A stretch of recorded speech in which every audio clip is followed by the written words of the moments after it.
السلام علیکم ورحمۃ اللہ وبرکاتہ۔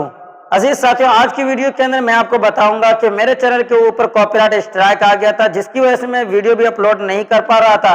تو کاپی رائٹ اسٹرائک آیا، کتنا آیا، کیوں آیا، اور کاپی رائٹ اسٹرائک آنے سے کیا فرق پڑتا ہے چینل کے اوپر، یہ تمام باتیں آج کی ویڈیو کے اندر میں آپ کو بتانے والا ہوں۔ تو ویڈیو کو آخر تک ضرور دیکھیے گا۔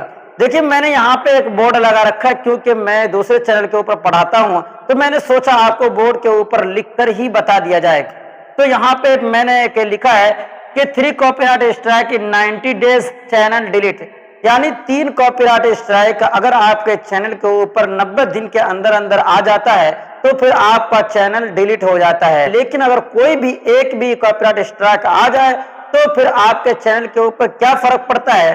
تو سب سے پہلے نمبر پہ، جیسا کہ میں نے یہاں پہ لکھا ہے، نمبر 1 پہ یہ کہ آپ جس ویڈیو کے اوپر آپ کو کاپی رائٹ ملا ہے، یعنی کاپی رائٹ اسٹرائک ملا ہے، وہ ویڈیو پہلے نمبر پہ ڈیلیٹ ہو جاتی ہے۔ دوسرے نمبر پہ جو کمیونٹی آپشن ہوتا ہے وہ آپ کے سامنے سے ختم ہو جاتا ہے، یعنی آپ کوئی بھی پوسٹ اس کے اوپر اپلوڈ نہیں کر سکتے ہیں، یعنی کمیونٹی پوسٹ آپ بالکل ہی اپلوڈ نہیں کر پائیں گے۔ اس کے بعد نمبر 3 پہ جو ہے ویڈیو اپلوڈ بھی آپ نہیں کر سکتے، یعنی ویڈیو اپلوڈ کا آپشن تو آپ کے سامنے ہوتا ہے اور یہ ویڈیو اپلوڈ بھی آپ نہیں کر پائیں گے۔ تو یہ کتنے دنوں تک رہتا ہے؟ اگر آپ کے چینل کے اوپر ایک بھی کاپی رائٹ اسٹرائک آ جاتا ہے تو یہ معاملہ آپ کے ساتھ تقریباً کم سے کم 7 دنوں تک رہتا ہے، یعنی 7 دن تک آپ یہ تمام کام نہیں کر سکتے اور آپ کی ویڈیو بھی ڈیلیٹ ہو جاتی ہے۔ اب رہی بات یہ کہ اگر 3 کاپی رائٹ اسٹرائک 90 دن کے اندر اندر آپ کو مل جاتا ہے تو آپ کا چینل ہمیشہ کے لیے ڈیلیٹ ہو جاتا ہے اور پھر آپ اس نام سے دوسرا چینل بھی نہیں بنا پائیں گے۔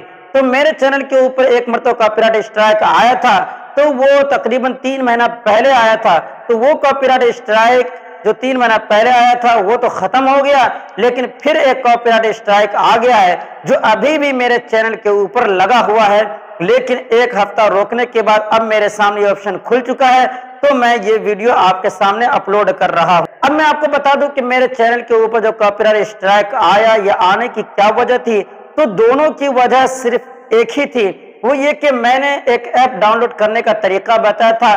پہلی ویڈیو کے اندر میں نے ایک ایپ ڈاؤن لوڈ کرنے کا طریقہ بتایا تھا، جس کے اندر میں نے بتایا تھا کہ آپ کوئی بھی ویڈیو کہیں سے آسانی سے اپلوڈ کر سکتے ہیں، لیکن وہ ایپ پلے اسٹور پہ نہیں تھا، کروم براؤزر کے اوپر تھا، تو جس کی وجہ سے میرے چینل کے اوپر کاپی رائٹ اسٹرائک آ گیا۔ اور دوسرے نمبر پہ جو فی الحال کاپی رائٹ اسٹرائک آیا ہے وہ بھی ایک ایپ ڈاؤن لوڈ کرنے کی وجہ سے، وہ ایپ پیڈ تھا لیکن میں نے فری میں ڈاؤن لوڈ کرنے کا طریقہ بتایا تھا، جس کی وجہ سے اس کے اوپر بھی کاپی رائٹ اسٹرائک آ گیا اور وہ ویڈیو ڈیلیٹ ہو گئی۔ تو اس طریقے سے میرے چینل کے اوپر بھی کاپی رائٹ اسٹرائک آیا ہے اور ابھی بھی میرے چینل کے اوپر پڑا ہوا ہے۔ تو آپ سے بھی گزارش کروں گا کہ آپ بھی، اگر آپ کے پاس یوٹیوب چینل ہے تو جو بھی کمیونٹی گائیڈ لائن ہے آپ اس کے خلاف بالکل نہ چلیں۔ اگر آپ ان تمام رول کو نہیں جانتے تو یوٹیوب پر سرچ کر لیں کہ کیا یوٹیوب کی کمیونٹی گائیڈ لائن ہے۔ آپ اگر یوٹیوب چینل چلاتے ہیں تو اس کی پاسداری آپ کو کرنا بہت ہی ضروری ہے۔ بہرحال امید کرتا ہوں کہ آج کی چھوٹی سی ویڈیو میں آپ کو بہت ہی کچھ سیکھنے کو ملا ہوگا۔ ویڈیو اچھی لگی تو لائک کر دیجیے گا اور اگر پہلی مرتبہ چینل پہ آئے تو سبسکرائب کر لیجیے گا۔ پھر ملتے ہیں اگلی ویڈیو میں انشاءاللہ۔ دعا کی درخواست۔ السلام علیکم ورحمۃ اللہ وبرکاتہ۔